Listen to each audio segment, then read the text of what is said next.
ದಸರಾ ಕಂಬಳ ವಿವಾದ ನಡುವೆ ಮತ್ತೊಂದು ಸಂಕಷ್ಟ. ಕಂಬಳಕ್ಕಾಗಿ ಸಾತಗಳ್ಳಿ ಬಳಿ ಜಾಗ ಅಚ್ಚುಕಟ್ಟು ಸಂದರ್ಭ 20 ಜಾಲಿ ಮರಗಳು ಸೇರಿ ಒಟ್ಟು 25 ಮರಗಳ ಕಡಿದ ಆರೋಪ.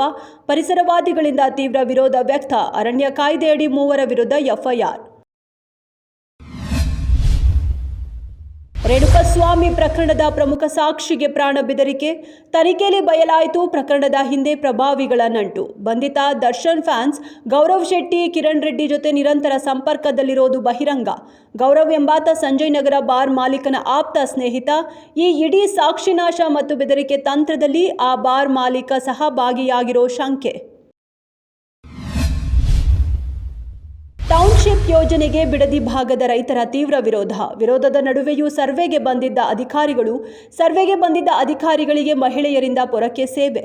ಅಷ್ಟೇ ಅಲ್ಲದೆ 2 ಕಾರುಗಳು ಜಖಂಗೊಳಿಸಿದ ಗ್ರಾಮಸ್ಥರು. ರಾಮನಗರದ ಮಂಡಲಹಳ್ಳಿಯಲ್ಲಿ ಬಿಗುವಿನ ವಾತಾವರಣ. ಪೋಕ್ಸೋ ಪ್ರಕರಣದಲ್ಲಿ ವಚನಾನಂದ ಶ್ರೀಗೆ ಕೊಂಚ ರಿಲೀಫ್.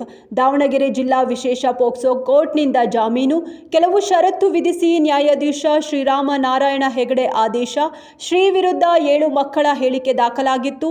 ಮಕ್ಕಳನ್ನು ಸ್ನಾನದ ಕೋಣೆ ಹಾಗೂ ಮಲಗುವ ರೂಮ್ಗೆ ಕರೆದು ಲೈಂಗಿಕ ಕಿರುಕುಳ ನೀಡಿರುವ ಆರೋಪ ಸ್ವಾಮೀಜಿ ಮೇಲಿದೆ.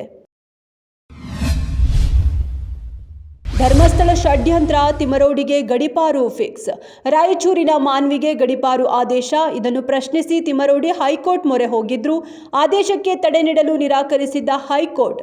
ಸುಪ್ರೀಂ ಕೋರ್ಟ್ಗೆ ಅರ್ಜಿ ಸಲ್ಲಿಸಿದ್ದ ತಿಮರೋಡಿ ಇದೀಗ ಗಡಿಪಾರಿಗೆ ತಡೆ ನೀಡಲು ಸುಪ್ರೀಂ ಕೂಡ ನಿರಾಕರಿಸಿದೆ.